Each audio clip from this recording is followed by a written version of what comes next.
কোথায় আছো ভাইয়া? তুমি তাড়াতাড়ি নিউ মার্কেটে চলে এসো। তোমার ভাইয়া, তোমার ভাইয়া ওর তো নাই। চলো চলো চলো, কই গেল? ভালোবেসে যাবো গো যতদিন বাঁচব। হে সোনা তুমি জেনে রাখো তা বলে তো দিয়েছি। আপনি ঠিক আছেন?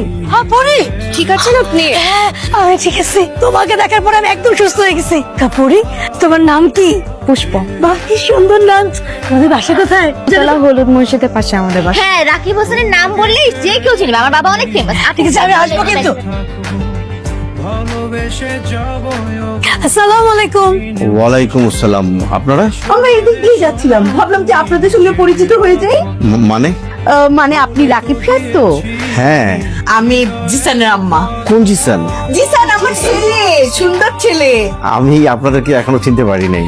আঙ্কেল চেনার কথাও না, কিন্তু আপনি আমার শ্বশুরকে চিনবেন। উনি হচ্ছেন বাগেরহাট জেলার দায়রা জজ মঈন আহমেদ। ও হ্যাঁ, উনি তো নামি দামি ব্যক্তি, ওনাকে তো চিনি, মানে পরিচয় নাই, নাম শুনেছি। আর আপনি? উনি আমার স্ত্রী, আমি ব্যারিস্টার জিহাদ আহমেদ।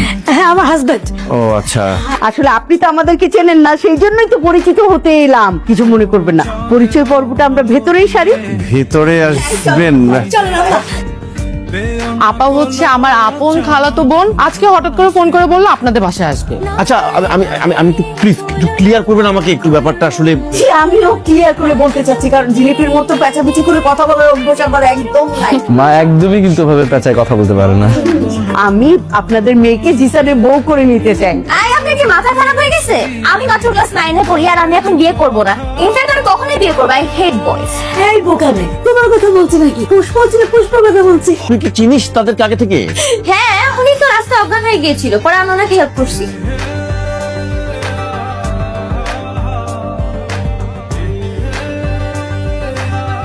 আপনি কি একটু কথা কম বলেন? চিনাম,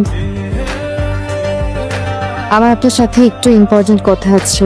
ও মাই গড, প্লিজ এখন বলবেন না আপনার বয়ফ্রেন্ড আছে, আপনি আমাকে বিয়ে করতে পারবেন না। দেখেন আমি আগে বলি, আমি আসলে সবসময় পড়াশোনা নিয়ে এত ব্যস্ত ছিলাম, প্রেম করার মতো ভাবে সুযোগই পাইনি। অথবা এমন কাউকে কোনোদিন দেখিনি এই জায়গায় দেখে মনে হবে যে তার সঙ্গে আসলে বাকিটা জীবন আমি পার করতে পারবো। সেই দিন আপনাকে দেখার পর থেকে না আমি কোথায়? নিউ মার্কেটে ও আপনাকে দেখার পর থেকে আমি ডিসাইড করেছি বিয়ে করলে আপনাকেই করবো। কেন? আপনি তো আমাকে চেনেন না, জানেন না, কখনো কথা হয়নি। তাহলে আমার মতন একটা মেয়ের সাথে আপনি কেন সারাজীবন থাকেন? দেখেন, প্রেমের অভিজ্ঞতা আমার নেই, প্রেমে পড়লে কেমন অনুভূতি হয় সেটাও আমি ঠিক জানি না। কিন্তু আপনাকে দেখা মাত্রই আমি মনে মনে কবুল বলে ফেলেছিলাম। এটা কি উপরওয়ালার একটা ইশারা মনে করতে পারে? একটা সম্পর্ক তো দুজনের